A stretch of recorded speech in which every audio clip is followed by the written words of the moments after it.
Bueno, pues el día de hoy vamos a informar al pueblo de México sobre una buena noticia. Se logró la apertura de la frontera norte. Vamos a tener ya normalidad en nuestra frontera norte a partir del día 1 de noviembre. Esto lo va a informar el secretario Marcelo Ebrard. Y como complemento, porque esto tiene que ver con los trámites, las gestiones que ha hecho México ante el gobierno de Estados Unidos, muchas reuniones para lograr la apertura de la frontera, pero también la decisión de vacunar en los municipios fronterizos para facilitar el acuerdo. Entonces, Rosa Isela Rodríguez, que estuvo a cargo de esta tarea de la vacunación en toda la franja fronteriza, va a informar. Y luego vamos a la sección de quién es quién en las mentiras con Elizabeth García Vilchis y después a preguntas y respuestas. Entonces vamos con Marcelo. Con su permiso, señor presidente, buen día. Buen día, compañeros.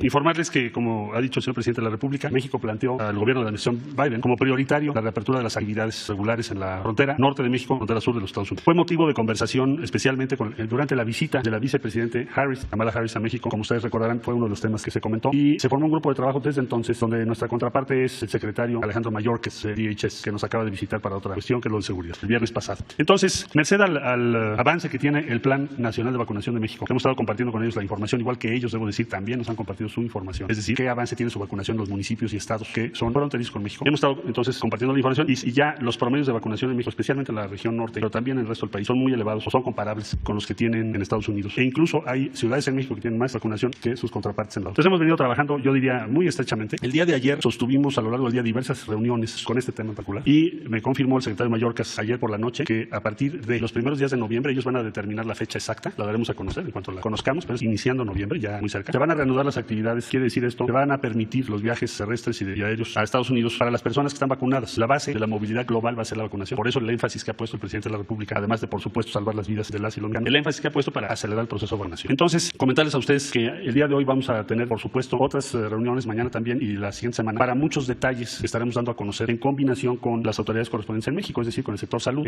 Pues ya entramos ahorita en una fase en donde tenemos que ver los tipos de certificados que México tiene. Hay muchas preguntas, diferentes tipos de universos de personas. Estados Unidos admite las vacunas, que también creo que es algo muy relevante que debo subrayar. Todas las vacunas que apruebe la Organización Mundial de la Salud, Estados Unidos las va a aceptar, porque originalmente solo eran unas vacunas que son hechas en Estados Unidos. Hoy ya no es así. Bueno, entonces en el transcurso de hoy y los próximos días estaremos dando a conocer detalles conforme vayamos avanzando con nuestras contrapartes en DHS, especialmente CBP y también con CDC, que son las áreas de salud de los Estados Unidos. Debo decir, para concluir este breve reporte para ustedes y para la opinión pública, que estimo que la cercanía que tenemos en este momento con los Estados Unidos en estas materias, que son las que tienen que ver con millones de personas, son nuestras prioridades. Esa cercanía pues no se veía hace mucho. Y yo ayer le agradecí al secretario Mayorkas, a nombre del presidente de la República, que hayan tomado en cuenta este planteamiento de México, que nos hayan informado su resolución de ayer y que hayan aceptado muchas propuestas que hicimos en el camino para lograr esto. Por supuesto, cierro este comentario, como ustedes recordarán, cuando fue el diálogo económico de alto nivel, se incluyó la frontera. Entonces, la siguiente reunión o intercambio entre México y Estados Unidos en esta materia va a ser también coincidente con la reapertura de las actividades. Es el 9 de noviembre o 9 o 10 de noviembre. Tendremos el siguiente paso de este diálogo económico de alto nivel, que tiene como objetivo activar, acelerar el crecimiento, la actividad económica en la región de la frontera norte de México. Yo sería cuánto, señor presidente. Con su permiso, señor presidente, y por su instrucción, hubo específicamente dos situaciones que ayudan a la apertura, a la reapertura de la frontera norte. Y tiene que ver con la vacunación en la frontera norte, pero también con el nivel de vacunación en todo el país. Gracias al Plan Nacional de Vacunación, que está encabezado por el presidente de México, el licenciado Andrés Manuel López Obrador, se pudieron hacer estas actividades por su instrucción para terminar la vacunación en todo el país, y ya se lleva a un nivel muy alto de esta vacunación, sobre todo la primera dosis. Y a continuación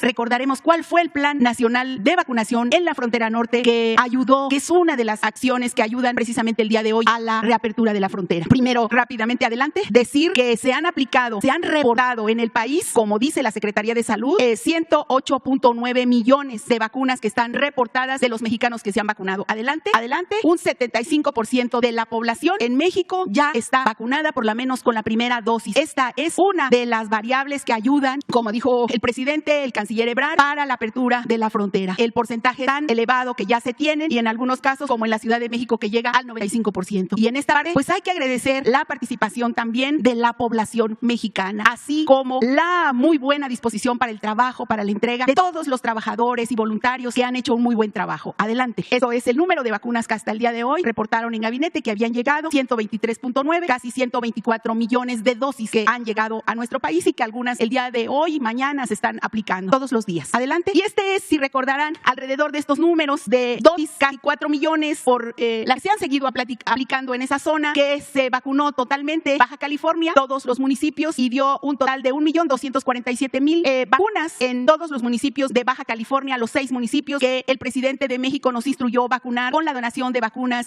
Janssen Janssen de Johnson, donados por el gobierno de Estados Unidos, que se vacunó, así como una parte de Sonora. En el resto de los municipios fronterizos, que fueron 45, se aplicó la vacuna Pfizer en sus 2 dosis. Entonces, en todos los municipios está totalmente vacunada la población, en todos, porque se hicieron en poco tiempo, en 3 meses, la cobertura de la primera y la segunda dosis. En este caso de Baja California y una parte de Sonora solamente fue unidosis, y en todos los demás que contempla Sonora, Chihuahua, Coahuila, un municipio de Nuevo León, que es el que colinda con Estados Unidos, así como los 10 municipios de Tamaulipas, todos están totalmente cubiertos por la vacuna. Entonces solamente nos queda agradecer la participación ciudadana y también a todas las personas, las dependencias del gobierno federal, estatal, municipal, que ayudaron a hacer posible esto y que hoy nos han dado la buena noticia al presidente de México y el canciller Ebrard, que ya hay una reapertura de actividades en la frontera norte. Y pues sí, saludar también al secretario Mayorkas, con el que se ha estado trabajando en diversos temas, pero especialmente en esto que nos ocupa y que nos ayuda a la economía de nuestros países. Buenos días a todas y a todos. Hasta la llegada de la cuarta transformación de la vida pública de México, ningún otro gobierno se había preocupado por informar al pueblo sobre las acciones, decisiones y las acciones que toma. Nunca antes los medios de comunicación habían gozado de tanta libertad para informar y criticar. Hasta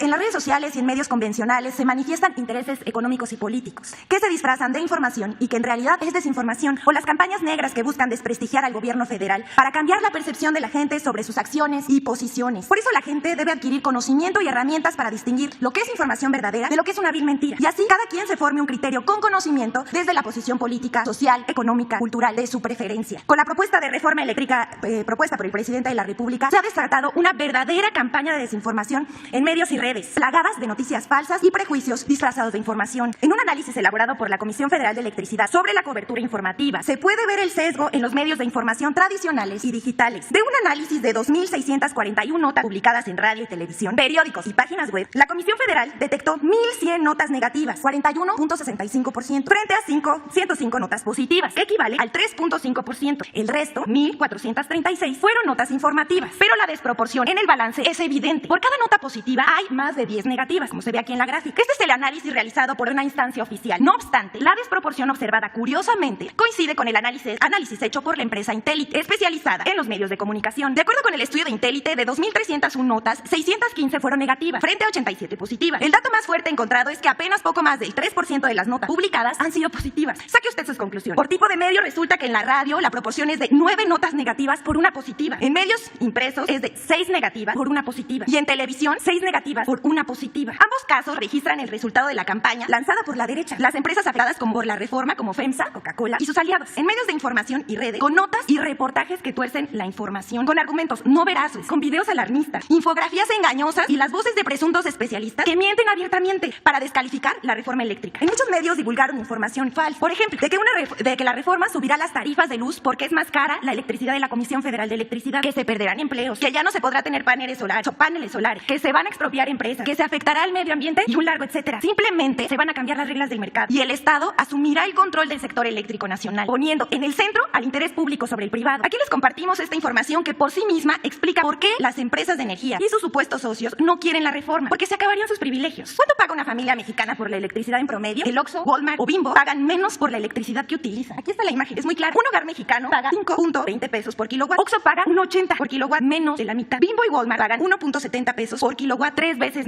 menos. Reiteramos, la reforma eléctrica servirá para que el pueblo de México no pague más por el servicio de luz. La siguiente, por favor. Aquí hay otro ejemplo, miren. AMLO va contra paneles solares de casas y negocios. Esta información es falsa. El periódico El Financiero publicó el 4 de octubre un artículo que busca crear miedo entre las personas que tienen paneles solares en sus hogares, con el argumento falso de que la Comisión Federal de Electricidad quitará los paneles. Los quitarán. Dice el columnista que serán afectados esos que permitieron instalar paneles que hoy son más o menos visibles en miles de techos porque los pagó el dueño de una casa, tienda o restaurante para reducir el monto de sus facturas de electricidad, lo que de paso le echa la mano al planeta. Esa es una mentira completa, porque la reforma respeta los contratos con la Comisión Federal de Electricidad que tiene con los paneles solares en sus casas y negocios y que producen menos de 500 kilowatts. No se dejen engañar por analistas que defienden privilegios injustificables de empresas privadas. Y les vamos a estar pasando el enlace de la Comisión Federal de Electricidad para abundar en el tema de la reforma eléctrica. Muchas gracias, presidente. Muy bien, pues vamos a nada más agregar en vacunación, que ayer fue un buen día. ¿Por qué no ponen la gráfica? Se vacunaron más de 1 millón de personas. Esto es muy importante. Como decía Rosa Isela, es agradecer pues a todos los que participan en las brigadas Correcaminos, agradecer a soldados, marinos, médicos, enfermeras, promotores, autoridades municipales, a los gobiernos estatales, a todos que ayudan para que la población se proteja con la vacunación. Entonces vamos avanzando, vamos bien. Quedaron pendientes para preguntar, Lourdes. Lourdes Peña, Hans Salazar, José Sobrevilla, Carlos Guzmán y Eduardo Esquivel. Empezamos con Lourdes. Muy buenos días, señor presidente. Gracias por darme la palabra. Saludo a todos los que están acompañándolo y a mis compañeros de la prensa. La primera pregunta, presidente, es con relación a la reforma eléctrica que usted está presentando. Como hemos visto, hay un lado sincronizado en contra de la reforma eléctrica. Nosotros en Barlovento Informa estamos comprometidos con pues esa propuesta que está haciendo usted y le queremos preguntar sobre toda esta infodemia que se genera en torno a la probable violación que se dé con tratados internacionales, entre ellos el Tratado de Libre Comercio, el Tratado de Comercio México, Estados Unidos, Canadá, que se podría haber afectado. Esto sabemos que usted ha dicho y ha explicado que no es verdad. Sin embargo, como hay muchísima información, sobre todo de Acción Nacional, en torno a esto, nos gustaría que usted lo aclarara en esta mañanera. Gracias. Y si me permite una segunda pregunta. Sí, el tratado no impide el que se evite en México la corrupción. No hay nada que tenga que ver con el proteger a empresas para abusar de los usuarios, de los consumidores. Lo que prevalece pues es un abuso, es un robo de empresas a toda la población y al erario público. Son condiciones que se crearon cuando el gobierno fue tomado por una banda de malhechores. Tomaron al gobierno y entonces modificaron la Constitución, modificaron las leyes para poder saquear con visos de legalidad. Es un acto de corrupción generalizada. Esto que acabamos de ver. ¿Cómo es posible de que Oxxo pague 3 veces menos por la luz que lo que paga una familia en México? Pero esto no es un asunto casual. Es que los dueños de Oxxo eran los que mandaban en México. Había un presidente, habían diputados, habían senadores, pero había un grupo que dominaba. Eran los dueños de México, o se creían los dueños de México. Entonces ese grupo, esa oligarquía, grupo compacto, le llamó Salinas, pues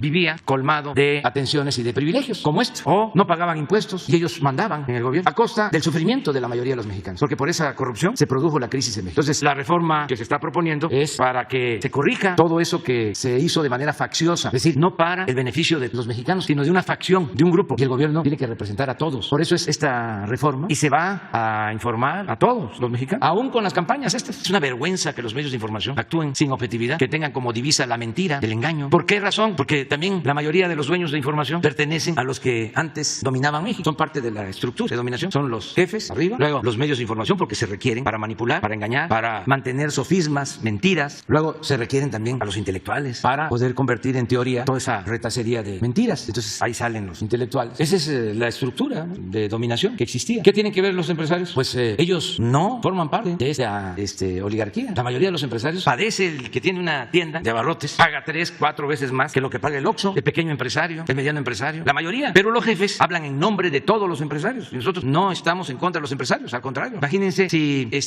no hacemos nada, ¿qué nos esperaría si nos quedamos con los brazos cruzados? La quiebra de la Comisión Federal de Electricidad. Y se apoderan por completo del mercado de la electricidad los de Iberdrola. ¿Por qué los medios de información de México no informan de lo que está pasando en España con Iberdrola, que es la que tiene el monopolio de la distribución de la energía eléctrica? ¿Cómo han elevado los costos? ¿Y a quién afectan? A todos, no solo al consumidor doméstico, a las pequeñas, medianas empresas. ¿Cómo se va a desarrollar un país si la energía eléctrica es cara? ¿Cómo se desarrollan las industrias? Por ejemplo, la industria del acero, que tiene una gran oportunidad ahora por el Tratado de Libre Comercio. Si los costos de energía eléctrica están por los cielos, ¿cómo competimos? Y para la industria del acero es fundamental el contar con consumo de energía eléctrica. ¿Cómo se industrializa el país? Entonces, la reforma eléctrica no contraviene el tratado, al contrario, es para que México tenga todavía más ventajas comparativas, para que lleguen más inversiones y que podamos mantener el compromiso con los usuarios de no aumentar el precio de la luz. Porque esto además no es nuevo, no es que apenas empieza el proceso de privatización. Esto lo comenzaron desde hace 30 años. Con Salinas. Con Salinas, con las reformas a leyes secundarias, violando la Constitución. ¿Dónde están los constitucionalistas? ¿Dónde están los abogados? Todos silenciados, alineados, sometidos. Se violó la Constitución porque se reformó una ley secundaria para entregar concesiones que impedía la Constitución, entregar concesiones a particulares. Desde Salinas. Pero ¿por qué no se analiza? Y un día vamos a hacer aquí la comparación de los precios de la energía eléctrica. Desde que empezó la política privatizadora. Ya llevan 2, 3 décadas. Contratos entregados a 20, a 30, a 40 años. Como lo de los ferrocarriles. Contratos a 40 años. Los puertos los entregó Salinas. Bueno, una concesión en Veracruz de 100 años. Un siglo. Entonces, eso no tiene nada que ver con el libre mercado. No tiene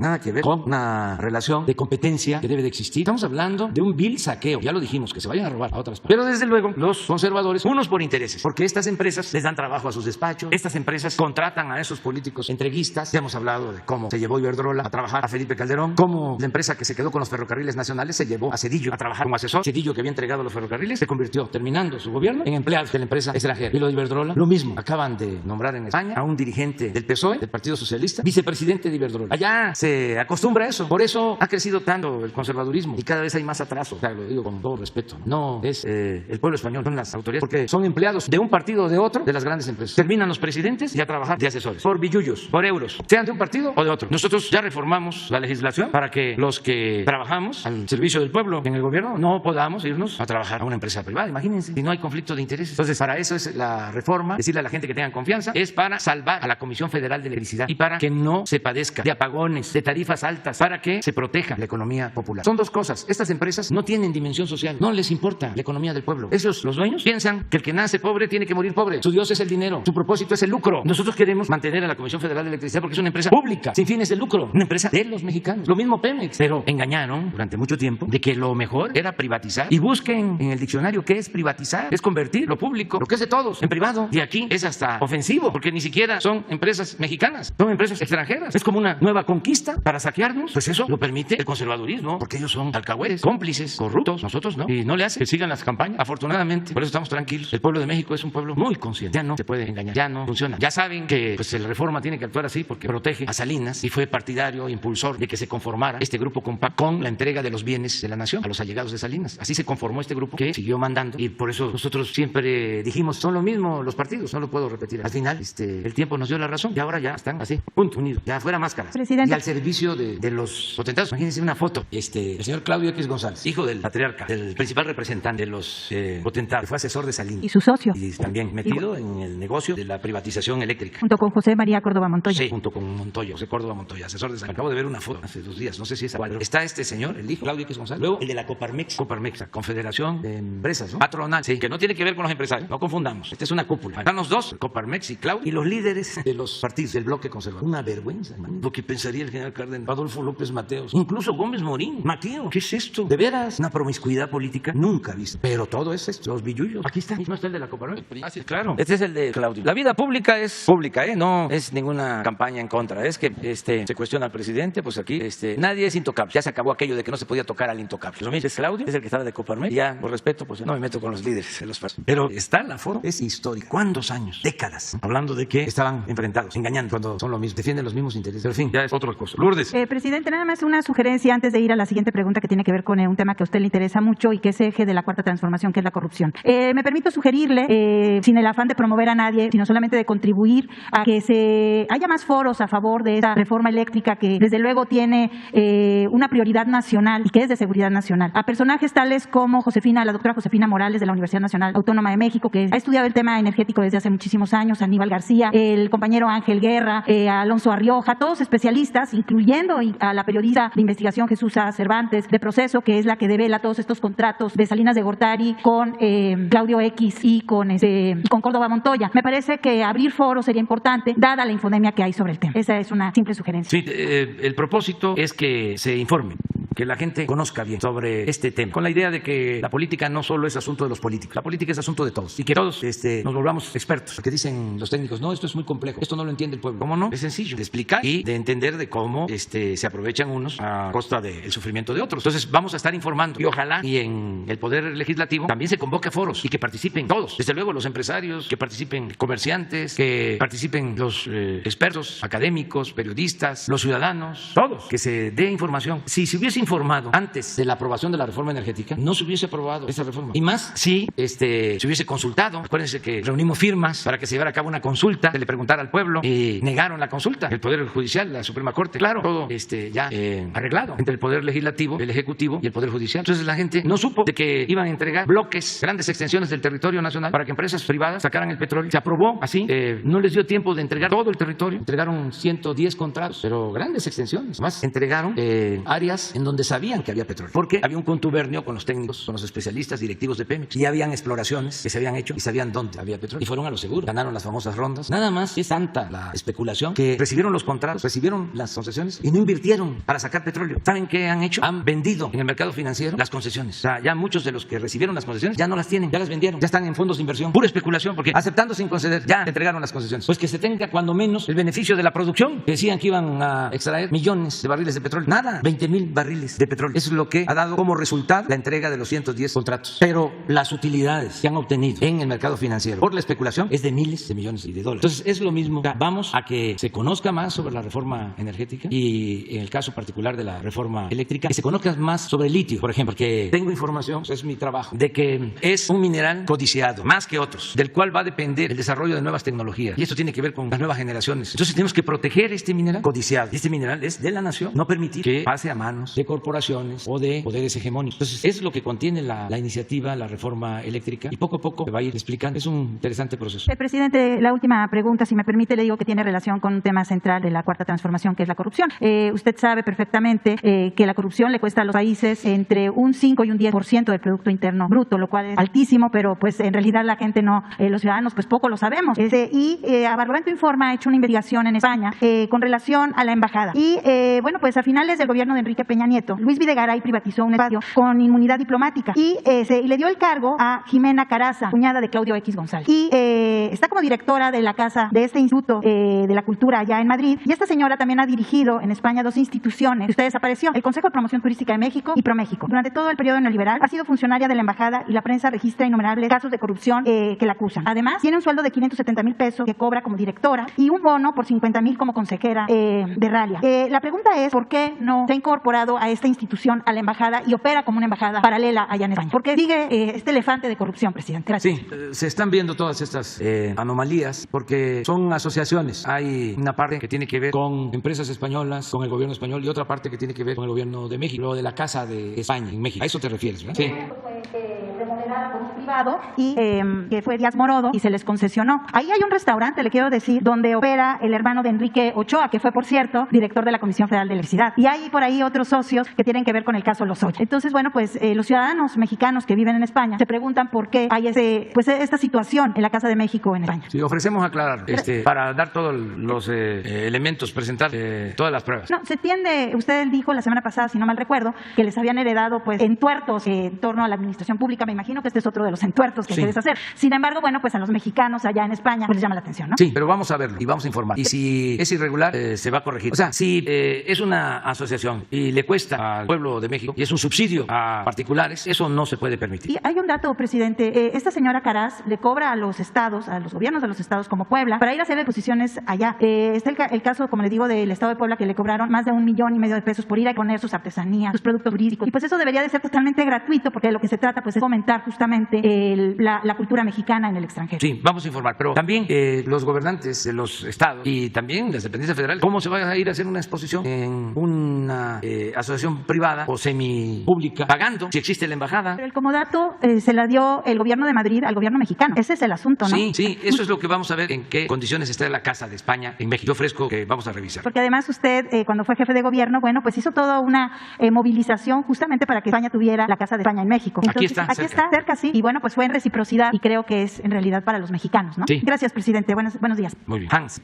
Buenos días, presidente. Hans Salazar, de Noticiero en Red. Preguntarle sobre el programa de mejoramiento urbano. Es un programa que lleva la SEDATU, la Secretaría de Desarrollo Urbano, a través del secretario Meyer. Y he estado revisando algunos datos. Lleva, de hecho, 15 premios nacionales e internacionales en su arquitectura. Son espacios que son integradores comunitarios, a diferencia de los que se habían hecho en otros gobiernos, donde pues terminaban siendo elefantes blancos. Aquí se ha procurado, usted mismo ha hecho giras inaugurando, revisando avances. Y encontré este dato, presidente, y es a lo que yo quiero preguntar. En el 2021, es decir, este año, se han destinado para estos proyectos 23,000 millones de pesos para 54 municipios. Los municipios que se atienden son de los más marginados del país. Ese es el enfoque. Pero para el próximo año, de acuerdo al proyecto presentado al Congreso, estos datos son los que he encontrado. Y si están mal, bueno, eso es precisamente lo que quisiera preguntar. Son 8,000 millones para 69 municipios. No tiene ningún comparativo con la cifra que se está utilizando. Y me parece que son temas muy importantes que se pudieran estar. Yo he visitado algunos espacios y son verdaderamente obras de arte. Repito, son 15 los que se han reconocido. Y también preguntarle, eventualmente, si se pudiera, incluso aquí en la mañanera, presentar algunos de estos, por ejemplo, los galardonados o los que están nominados para ser galardonados, pues también para que se conozcan y se difundan más. Entonces le preguntaría por el presupuesto y por la posibilidad de que aquí se pudieran estar dando cómo se han avanzado en estos proyectos integradores comunitarios, presidente. Bueno, para responder rápido, y además porque sí es muy interesante que se conozca, que es un buen plan que no se conoce mucho. Le vamos a pedir a Román Meyer que esté aquí el viernes y que presente todo el plan, ¿te parece? Sí, y del presupuesto también. Todo. Esto comenzó en las ciudades fronterizas y en las ciudades turísticas para enfrentar o contrarrestar las diferencias, los contrastes. En Acapulco, en Vallarta, en Los Cabos, en Playa del Carmen, donde hay hoteles de gran lujo, pero pero hay colonias marginadas, sin servicios, sin espacios para los jóvenes. Entonces así comenzó. Lo mismo en ciudades fronterizas, ya sea Tijuana, Juárez, en Matamoros, en todas las ciudades. Se está trabajando atendiendo las colonias marginadas,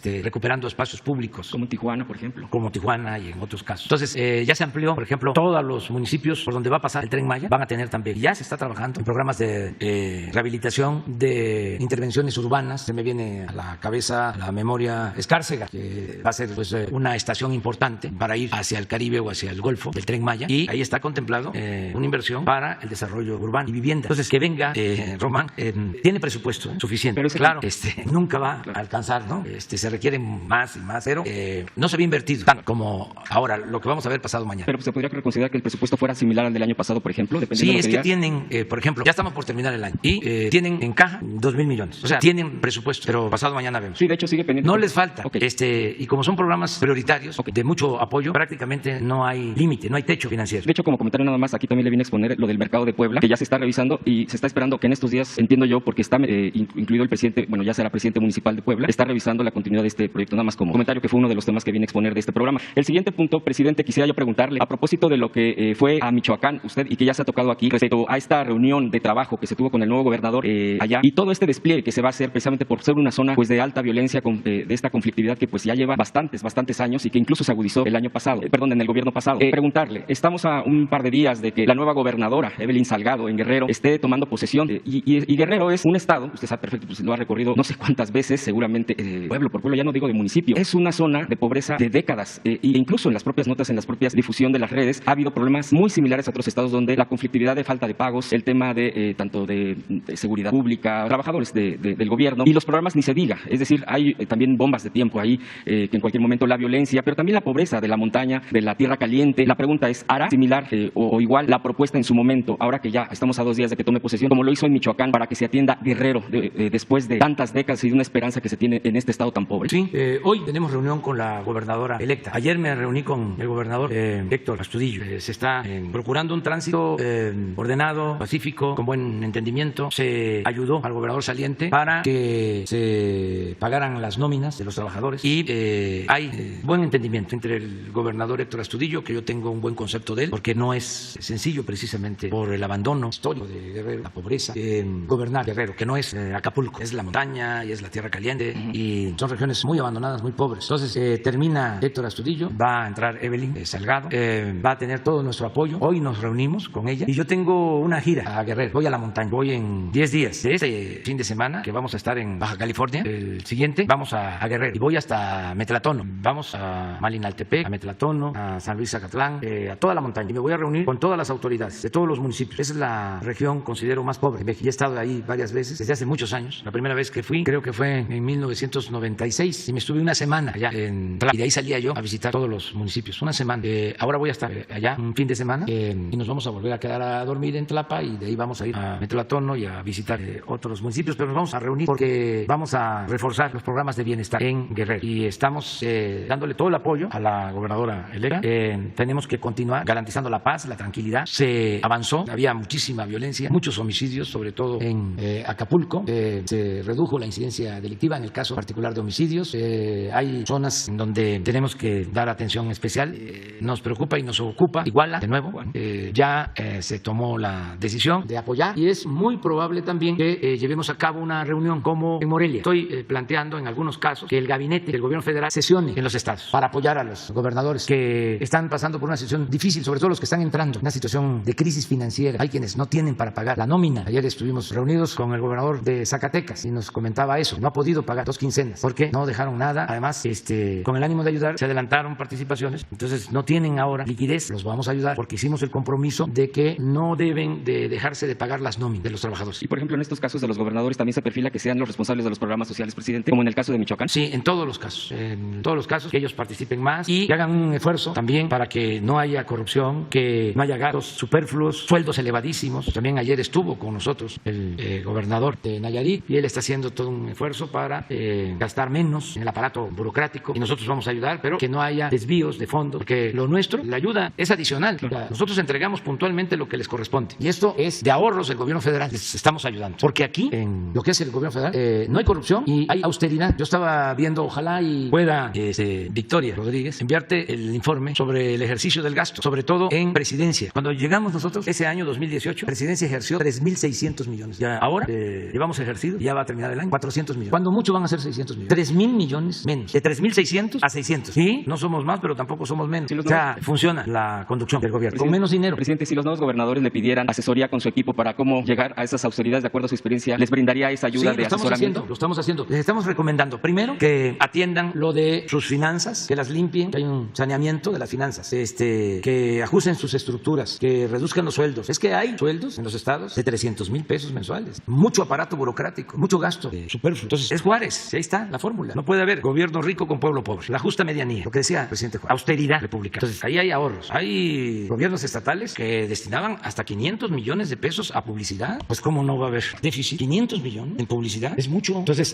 lo que estamos planteando es nómina, que es sagrada, sería pecado social no pagarle a los trabajadores. Además, es un derecho constitucional. No se puede retener el salario de los trabajadores. Entonces, ayer también nos decían, hay pensiones de trabajadores de 150,000 pesos al mes. ¿Cómo es eso? Ya parecen a los del Banco de México, que van ahí a trabajar y salen con unas pensiones elevadísimas. Entonces, que haya austeridad y que nosotros ayudemos con los programas de bienestar, con obras, caminos, el caso del bacheo, aunque es un asunto estatal y municipal. Y esto lo digo porque ayudamos en Hermosillo, y ahora ya el presidente de Hermosillo que está entrando dice, necesito 6,000 millones para el bacheo de Hermosillo. Casi está como para que yo le mande a decir, ¿y de qué quieres tu nieve? Si eso es un asunto del gobierno municipal, ¿cómo el gobierno federal se va a ocupar del bacheo? Dimos un apoyo porque era mucha la demanda, ¿no? Pero es obligación del Estado y del gobierno municipal. Pero además, 6,000 millones, pues solo que tenga pensado en poner concreto a todas las calles. Y eso manejando el dinero con honestidad le podría alcanzar para todo. Pero eso es un asunto que tiene que ver con gobiernos locales. ¿Qué vamos a hacer? Les adelanto, si me da tiempo. El fin de semana voy a firmar un acuerdo para regularizar los carros que ya están en México, carros irregulares, se van a regularizar porque se usan a veces para cometer ilícitos y no hay un registro. Entonces los vamos a regularizar todos. Se va a dar un permiso, se les va a reconocer la posesión del vehículo. Van a pagar una cantidad no excesiva, justa, porque también hay mucha gente que utiliza esos carros porque no tiene para comprar un carro de agencia. Y con esos carros llevan a sus hijos a la escuela y llevan a cabo sus actividades. Entonces vamos a hacer un registro, una inscripción de todos esos carros. Van a pagar un derecho, una contribución, va a hacer una aportación y ese recurso se le va a dejar a los estados para que lo utilicen precisamente en mejorar las calles. Ahora sí que va a estar etiquetado para que no haya baches, todo lo que se obtenga. Vamos a empezar con los 7 estados fronterizos y después vamos a ir viendo otros mecanismos para el resto de los estados. Muy bien, por último, en torno a la reforma eléctrica, es que el Instituto Nacional de Electricidad y Energías Limpias, con la reforma energética que implementó el gobierno anterior, Peña Nieto, este instituto quedó sin proyectos. Derivado a esta situación se dejó de pagar a jubilados, corrieron a investigadores sin liquidaciones y a quienes ya cumplieron 35 años de trabajo no se les ha podido ni dar ni la jubilación ni la o alguna liquidación. Es un instituto precisamente dedicado a la solución de necesidades del sector eléctrico y energético. Aquí hay una contradicción de acuerdo a lo que se oponen a la reforma eléctrica cuando ellos desahuciaron este tipo de institutos. Por ejemplo, el de electricidad y energías limpias. Ellos que han estado afirmando que las energías limpias es lo de hoy, pero dejaron esto prácticamente con esta reforma, con este tipo de problemáticas que continúan. La pregunta, presidente, es si en esta reforma eléctrica usted está considerando reforzar, ayudar, rescatar prácticamente, digo, no porque no esté condenado a la exención en cuestión de algún documento, pero sí en los hechos hay una problemática mayor. Incluso ya se han manifestado estas personas, estos todavía trabajadores o bien jubilados y hasta investigadores que, bueno, pues dicen, nosotros queremos participar de nuestro trabajo que nos corresponde para poder estar aportando precisamente a esta nueva propuesta a partir de la iniciativa de la reforma constitucional. La pregunta es, ¿apoyaría precisamente para que esto se rescatara, presidente? Sí, estamos ayudando a los trabajadores que fueron despedidos en el gobierno de Calderón, a los electricistas. Jesús tiene esa encomienda. Ellos hicieron algunos acuerdos con el gobierno anterior que estamos respetando y con opiniones en contra. Por ejemplo, la operación de la presa de Necaxa, que considera de que no fue lo mejor, que era una empresa pública, se entregó como una especie de indemnización a los trabajadores. Hicieron una sociedad con empresas extranjeras. Hay en el sector energético, en el gobierno, dos opiniones. Una de que se debía de recoger eso y otra de que se le deje a los trabajadores. Yo he planteado que se queden las cosas como están, porque es como una indemnización al daño que les ocasiona. Luego está lo de las jubilaciones, eso lo estamos viendo también. Vamos a atender a la medida de nuestras posibilidades. Y esto que estás planteando, pues también vamos a ver qué puede ofrecer la Comisión Federal de Electricidad. Sí, con Jesús, que le he pedido que él nos ayude viendo esto y decirle a los trabajadores que independientemente de la organización a la que pertenecen, porque tienen tendencias, vamos a decir, o grupos distintos, nosotros pensamos en ayudar a los trabajadores en lo que podamos. Muy bien, José Sobrevilla. Buenos días a todos. Gracias, presidente, por hacer partícipe a noreste.net de este diálogo. José Sobrevilla, corresponsal también de Noreste Diario Poza Rica. Y a propósito, los habitantes de Poza Rica han sido duramente golpeados por la pandemia y con sus consecuencias principalmente económicas. Y por si fuera poco, Pemex Región Norte, por capricho de su subdirector, se llevó la sede desde Poza Rica a la ciudad de Veracruz porque no le gustaba estar ahí. Y con ello se fueron los pocos empleos que generaban. Actualmente, la presidencia municipal llegó un candidato que fue beisbolista y que seguramente usted conoce, Fernando El Pulpo Remes, quien en pasadas elecciones ganó históricamente 2 cargos en uno, porque además del ayuntamiento ganó la Diputación Federal porque por error no lo borraron de la boleta. El gobernador Cuitláhuac García ha prometido llevar el desarrollo a la región e incluso la secretaria de Energía, Rocío Nale, ha dicho que se va a hacer en donde está el complejo petroquímico Escolín una planta de almacenamiento de petróleo muy grande. La pregunta es, presidente, ¿qué información tiene usted de esta planta y de estos proyectos para la zona de Poza Rica? Y si aparte de los mencionados, tiene el gobierno que usted encabeza programada alguna inversión para los habitantes de la región de Poza Rica. Sí, pues Poza Rica es un lugar histórico, ahí comenzó la actividad petrolera, en efecto ha habido en los últimos tiempos abandono, pero tenemos que seguir apoyando, reactivando la economía. Ahora que llovió sobre mojado, estuvimos ayudando a la gente de Poza Rica, a damnificados, lo vamos a seguir haciendo y vamos a apoyar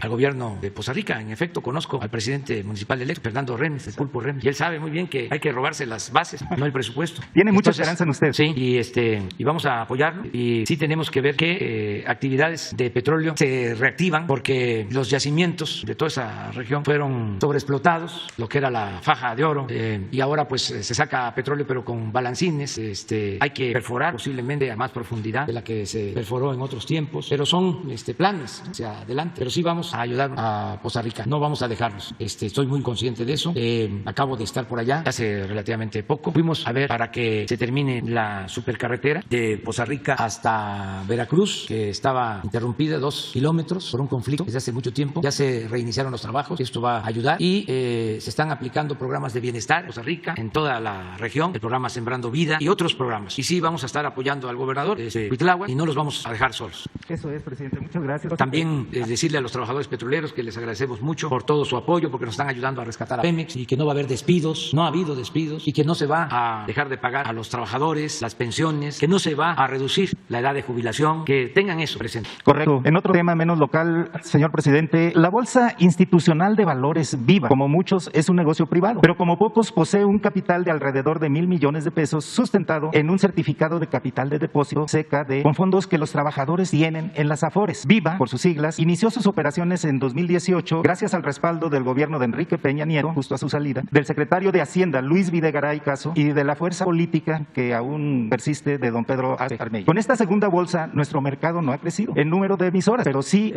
la disputa con la Bolsa Mexicana de Valores, un mercado que casi no ha evolucionado en 20 años y Viva, a pesar de lo prometido, no ha pasado de operar más del 5% del mercado bursátil desde el inicio de sus operaciones. Ante esta situación, Viva ha ejercido un muy eficiente lobby con la Comisión Nacional Bancaria y de Valores para lograr que en febrero la autoridad supervisora pusiera en la Comisión Nacional de Mejora Regulatoria, la CONAMER, una propuesta de regulación para que obligatoriamente la Bolsa Mexicana de Valores ceda a Viva por lo menos el 30% de las operaciones del mercado, modificando la regla llamada mejor ejecución. Paralelamente, antes de la publicación en CONAMER, el titular de la Comisión Nacional Bancaria y de Valores, Juan Pablo Grau, conversó con la Junta Directiva de la Asociación Mexicana de Instituciones Bursátiles, AMIB, para pedirle que no pusieran comentarios a la propuesta y así se pudieran modificar varios artículos de la circular única de casas de bolsa y materializar así la ayuda a Viva. Por el último día de la publicación, varios integrantes de la AMIB pusieron comentarios contundentes y trajeron abajo la propuesta de resolución. En el caso que está previsto un nuevo intento en la Comisión Nacional Bancaria y de Valores, quizá el último de la administración de Grau, para publicar nuevamente en CONAMER la misma propuesta fallida del mes de febrero. Esta vez dicen en la entidad supervisora que todo está amarrado para que la AMIB mire para otro lado y deje modificar la circular que rige la participación de las casas de bolsa en el mercado de valores. La pregunta es, señor presidente, ¿qué va a hacer el gobierno para que no se sigan malversando los fondos de las Afores, para evitar que aquello de privatizar las ganancias y socializar las pérdidas? ¿Sabe la actual administración de Hacienda de ese empeño de la autoridad supervisora para beneficiar a un particular sin beneficio alguno para el mercado y para el país? Pues si no lo sabían, ya se enteraron. Vamos a pedirle a Rogelio Ramírez de la secretaria de Hacienda que informe sobre este tema. Te pido de favor que con Jesús te pongas de acuerdo y Rogelio va a emitir una opinión, el secretario de Hacienda, del que depende la Comisión Nacional Bancaria y de Valores. Ahora Rogelio está en Estados Unidos, se acaba de entrevistar con el presidente del Banco Mundial, pero va a estar de regreso pronto y le pedimos, si te parece, con mucho gusto. Gracias, presidente. Muy bien. Carlos Guzmán. ¿Qué tal, señor presidente? Carlos Guzmán de Aba Noticias de Veracruz. Quería preguntarle al canciller sobre el tema de los certificados, pero en Twitter hay una reacción, más bien denuncia, de que hay un enfrentamiento entre marinos y lo que es empleados de Icaflor ahí en Dos Bocas. No sé si tengan alguna información. No hay nada grave en cuanto a confrontación, dices. Sí, incluso en la cuenta de Tabasco hoy hay algunas imágenes ya respecto del tema, aprovechando que está aquí la secretaria de Seguridad. ¿No será de un movimiento de trabajadores? Exactamente. Sí, es un paro momentáneo, transitorio, espero, porque se están disputando la titularidad del contrato. Es un asunto entre sindicatos. O sea, la empresa ICA tiene trabajadores de un sindicato y hay otro sindicato que le está compitiendo al sindicato que tiene el acuerdo con ICA. Y por eso ayer hubo un paro parcial. Estamos hablando nada más de la empresa ICA. En Dos Bocas están trabajando 25,000 obreros. Es muchísima gente. Y se va a buscar que haya un acuerdo. Pero son asuntos que tienen que ver con los líderes. Saben que a mí no me gusta andarme por las ramas. No, lo sabe todo, hay que ser. Sí, que se están peleando por el contrato. Pero es un asunto de líderes. Nada más no voy a mencionar aquí cómo se llaman los sindicatos porque no tiene caso. Pero ellos ya saben. O sea, si no se están enterando que ya estoy informado y que se porten bien. Porque no es que se esté pagando mal a los trabajadores. Tienen todas sus prestaciones y tienen sus sueldos justos. El problema es que se pelean los sindicatos, los líderes, para tener el control. Esto antes estaba muy generalizado. No se podía hacer ni un camino porque un sindicato de transportistas era el que ponía las condiciones de cuánto vas a pagar por el material y cuánto me vas a pagar por el transporte. Si no, no trabaja. Así era. Ya no. Entonces, pero sí hay eso en Dos Bocas. Eso fue ayer. No, incluso ahorita en Tabasco, hoy que es en la página que me estoy basando, hay un... entró la policía a Dos Bocas. Sí, pero es eso, básicamente. Ojalá y todo se resuelva de manera pacífica y con diálogo. Y que los dirigentes ayuden, que pongan orden. La segunda tiene que ver, bueno, usted efectuó una gira por lo que es Veracruz. Le habíamos comentado de un proyecto que tiene por ahí el gobernador, que es el tren ligero de Jalapa. Usted comentaba que se tiene que hacer, si es que se hace, antes de que termine su administración. Es preguntarle si finalmente los jalapeños pueden ilusionarse con ese tren. ¿Qué le dijo el gobernador en esta última gira que tuvo? O si definitivamente no va a haber tren ligero en Jalapa. Vamos a esperar. Es que no queremos iniciar nada que no se vaya a terminar. Es decir, que dejemos inconcluso. Entonces, no tenemos el proyecto ejecutivo. Nos va a llevar un tiempo. Estamos viendo esto con Cuitlagua para ver si podemos tener el proyecto y que podamos terminar de hacer el tren. Y ya finalmente, si me permite, bueno, está aquí Rosicela, que fue secretaria de Gobierno de la Ciudad de México. Usted fue jefe de gobierno en la Ciudad de México.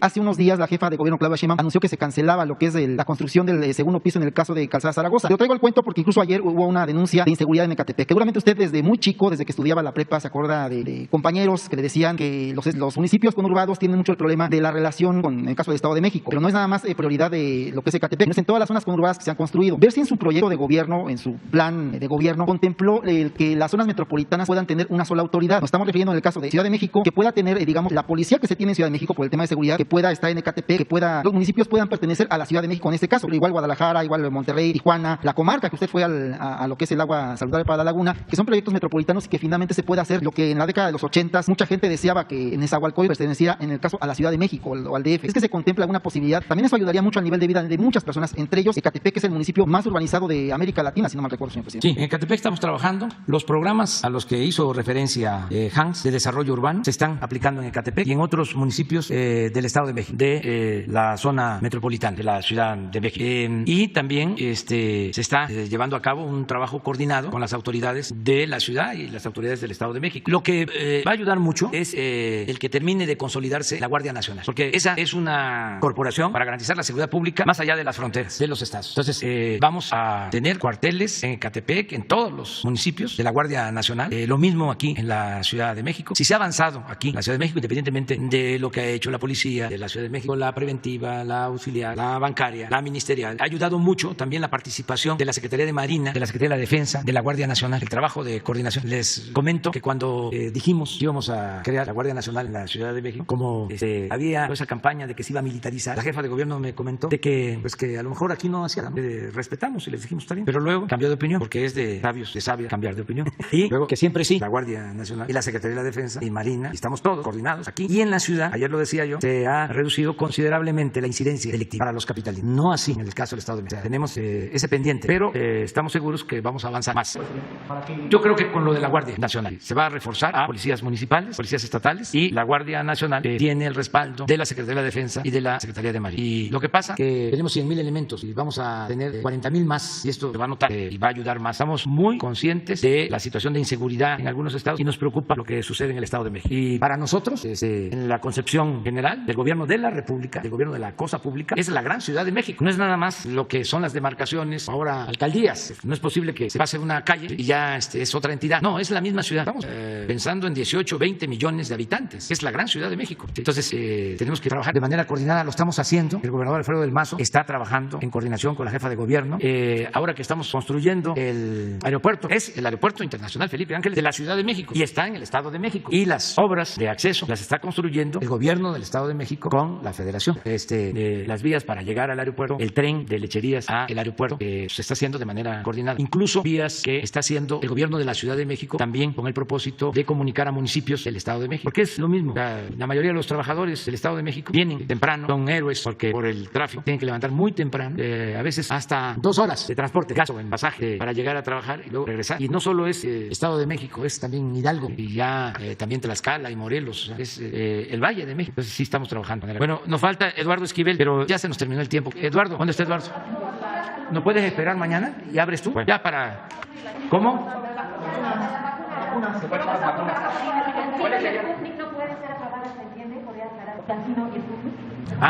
Ya lo explicó aquí, Marcelo. Todas las vacunas autorizadas por la Organización Mundial de la Salud, las que están autorizadas. Y nosotros, lo acabamos de acordar, vamos a pedirle a la Organización Mundial de la Salud que termine de dar los certificados a las farmacéuticas de todo el mundo que han entregado vacunas, que han demostrado su eficacia y que no han generado ningún problema de salud. Que ya la Organización Mundial de la Salud se apure, porque lleva ya mucho tiempo en el trámite. Y hay vacunas que todavía no tienen autorización de la Organización Mundial de la Salud y que se han aplicado y que han salvado vidas. Y lo más importante, que no hay reporte en el mundo de que hayan causado daño. La Organización Mundial de la Salud tiene que actuar con rectitud, sin tendencias políticas o ideológicas, con apego a la ciencia. Entonces ya queremos que resuelvan sobre la certificación de todas las vacunas, y lo que consideramos de sentido común, de juicio práctico, es que si se han aplicado las vacunas y han ayudado y no han perjudicado, ¿por qué no se da la certificación? ¿O por qué no han salido a argumentar de que no son aras o convenientes esas vacunas? ¿Por qué tanta demora? Ya me ahorraron una carta que le iba yo a enviar al presidente de la Organización Mundial de la Salud sobre esto. Ya como lo hice público, pues ya para qué se lo mando a decir por escrito. Ese es mi punto de vista, porque ya ha pasado mucho tiempo y esto no tiene que ver con banderías partidistas o ideológicas o políticas. Esto tiene que ver con la ciencia. ¿O cómo ven ustedes? ¿O creen ustedes de que el que se pone una vacuna de una farmacéutica puede cambiar de manera de pensar? ¿Recuerdan que se decía que introducían un chip para... No. Son derechos humanos universales. La Organización Mundial de la Salud debe de actuar con imparcialidad. No. Yo creo que esto ya se va a resolver. Es que en todos lados hay burocracia, hay elefantes reumáticos que hay que estar empujando. Bueno, nos vemos.